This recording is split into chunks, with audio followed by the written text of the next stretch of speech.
सबसे पहले तो हम ये मानते हैं कि आरक्षण हटाओ। मुलायम सिंह बैठ न मालूम करती सार जो जीमा जिंदा मुर्दा बहाए दिन बाबा साहब कोनो नाम ले बाबा साहब कोनो कार्य करते सब अपन पर पेट भर रहे हैं। जहाँ पर भेड़िया पानी पिए वहाँ पर बकरिया पानी पिए।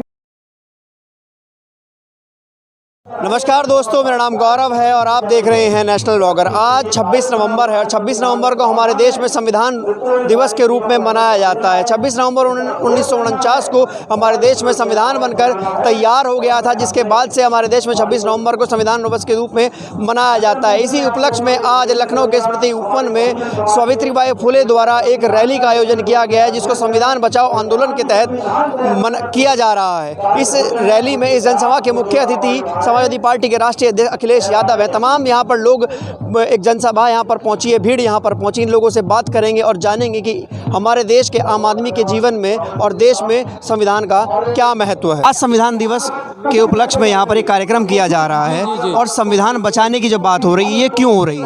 ये इसलिए हो रही है कि तमाम ऐसे लोग आ रहे हैं जो संविधान की धज्जियाँ उड़ा रहे हैं, वहाँ सोशल इक्वलिटी फ्रेटर्निटी को ख़त्म कर रहे हैं और एक हिंदूवाद, अकेला हिंदूवाद का नारा खड़ा करके संविधान को हटाना नहीं चाहते हैं। क्या हिंदूवाद का नारा गलत है?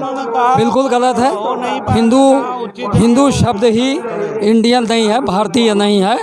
हिंदू शब्द का अर्थ है, यदि आप पढ़े लिखे हैं तो आप आनंद वो क्या नाम, संस्कृत की जो पुरानी उसमें डिक्शनरी है, उसमें देखें अमरकोश डिक्शनरी में कि एक गाली दी है कुछ लोगों ने, उनका मैं नाम नहीं लूँगा, राहगीर, लुटेरा, कज्जाक। तो यहाँ तो भारत में सनातन धर्म था।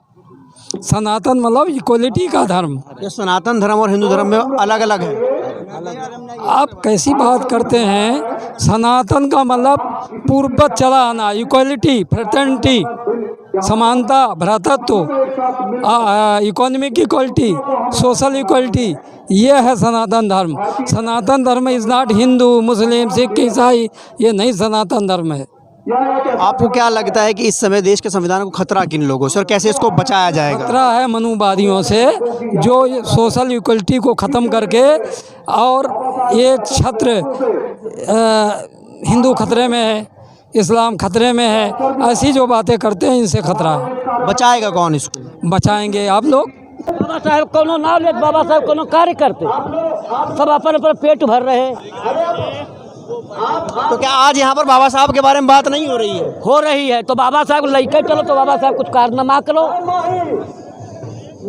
कुछ कारनामा तो करो। बाबा साहब के बताए हुए मार्ग पर चलो। तो नाम ले रहे हो खाली, या आप लोग नाम ले रहे हो, पब्लिक जो है तो मारी घूमे।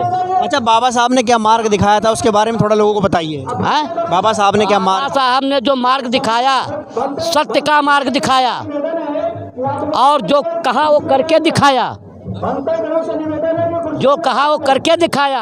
आज हम ते वोट ले लो, पाचक हम का वोट दो। क्या संविधान के हिसाब से न काम करते हो ना ही करते, संविधान के हिसाब से काम करती हो ना ही करती है। इधर देख के बोलिए। हाँ, इधर देख के बताइए कि इधर देख के बोली हन। हाँ, हम जानते हैं कि हमारी दलित शोषित समाज पीड़ित है भैया, लेकिन दलित शोषित समाज जब अब है तुम्हारे घर में रोटी धरी है और कोई भूखा आदमी आएगा उसके लिए नहीं है।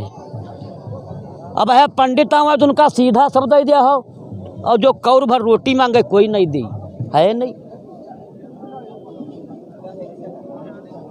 तो फिर कैसे बाबा साहब का संविधान लागू होगा?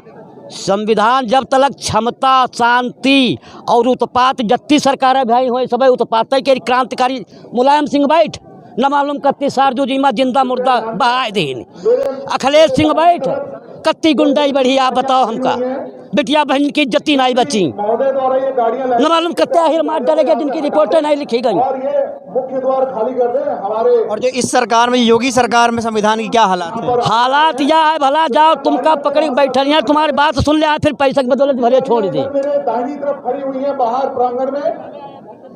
चाहे जो बिटिया बहन निकाल दो ऐसी जाए और उसका पता जता बताओ, देखो वह तुरंत पुलिस आवत है कि नहीं आवत है, फिर बाद पैसे के बदौलत भरे छोड़ दे। जहाँ पर भेड़िया पानी पिए वहाँ पर बकरियाँ पानी पिए। जो यहाँ पे संविधान दिवस के उपलक्ष्य में जो आयोजन किया गया और नारा दिया जा रहा है कि संविधान बचाओ, क्या देश का संविधान खतरे में है? जी बिल्कुल, देश का संविधान खतरे में है। ये बीजेपी सरकार हर प्रकार से, चाहे वो तानाशाह रवैया के हो, चाहे वो किसी भी प्रकार से हो, संविधान को खत्म करने में लगी हुई है। जो संविधान में प्रदत्त हमारा जो अधिकार होते हैं, जैसे कि स्वतंत्रता का अधिकार, कहीं भी किसी को भी कहीं भी जाने का अधिकार होता है, लेकिन ये बीजेपी सरकार जहाँ चाहती है वहाँ सिर्फ अपने आरएसएस वालों को या अपने पार्टी के जो कार्यकर्ता होते हैं या उनके जो बिकाऊ मीडिया होती है, सिर्फ उन्हीं को परमिशन मिलती है और किसी को नहीं मिलती।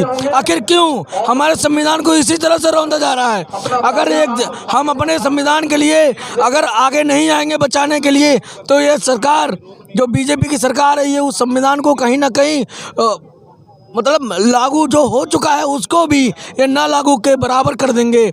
हम लोग अपने अधिकारों के लिए यहाँ पर लगातार बैठे हुए हैं। मैं 69 शिक्षक भर्ती से हूँ और ये संविधान का प्रदत्त हमारा अधिकार है कि 27 और 21% आरक्षण मिलता है ओबीसी और एससी को। इन्होंने यहाँ भी घोटाला किया है। ये भी एक संविधान के अकॉर्डिंग ही काम चल रहा है। इसमें हमारा जो 27% आरक्षण गया 3.86% और 21% जो एससी का रिजर्वेशन होता है उसमें 16.6% दिया गया है। आज हम हर मंच से अपनी बात को उठा रहे हैं ताकि हमारे जो संविधान के द्वारा हमें जो अधिकार मिला है वो हम अपना अधिकार लेके रहें। जी आपका नाम क्या है? मैं डॉक्टर सुरेश गवई, मताधिकार समिति के अध्यक्ष हूँ। कहाँ से आए हैं? हम मुंबई से आए हैं। आज जो संविधान दिवस के उपलक्ष्य में यहाँ पर एक जनसभा हो रही है और नारा दिया जा रहा है कि संविधान बचाओ, संविधान खतरे में है, तो ऐसा क्या हो रहा है देश में इस समय कि जो आपको लगता है कि संविधान खतरे में है?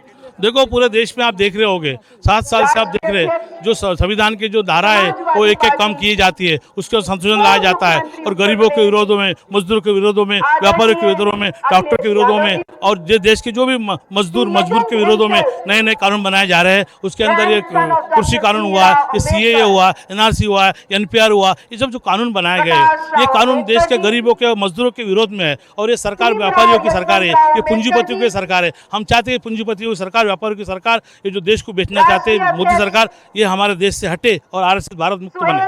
देख रहे हो कि जो अभी कायदे बन रहे हैं, जो कानून बन रहे हैं, आप देख रहे हो वहाँ हमारे 131 SC/ST का जो सांसद बैठे हुए हैं, हमारे मुस्लिम सांसद बैठे, वहाँ हमारे OBC सांसद बैठे हुए, वहाँ हमारे अल्पसंख्यक सांसद बैठे, वो क्या कर रहे हैं? आप बैठ के सिर्फ वो अपने रोटियां सेक रहे बाबा साहब के नाम से, संविधान के नाम से। तो उनकी जिम्मेदारी बनती है कि जब भी बाबा साहब की विचारधारा के SC लोगों के, ST लोगों के, मुस्लिम लोगों के जब भी अधिकार के ऊपर हक बनेगा तो वहाँ वो आवाज़ उठाए। लेकिन वो गुलाम बन चुके हैं, वो दलाल बन चुके हैं। इसलिए वो आज जो सरकारें, जो पिछड़ा वर्ग का PM भी होगा, फिर भी वो काले टोपी वाले के कब्जे में है और काले टोपी वाले जो बोलेंगे वही वो सरकार में लाते हैं। इसलिए हम चाहते हैं कि काले टोपी वाले लोग का सरकार हटे और बीजेपी भारत मुक्त होए। आरएसएस से देश को किस प्रकार का खतरा है?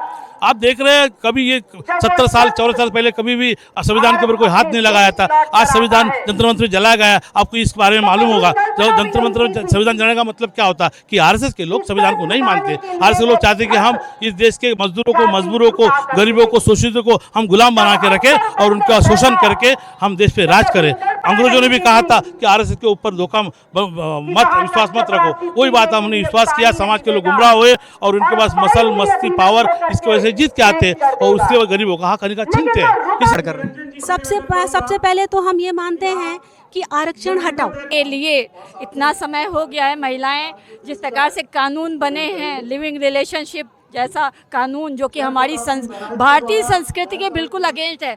हर महिला, वो किसी भी जात की हो, उसका अपना एक सम्मान होता है, गौरव होता है।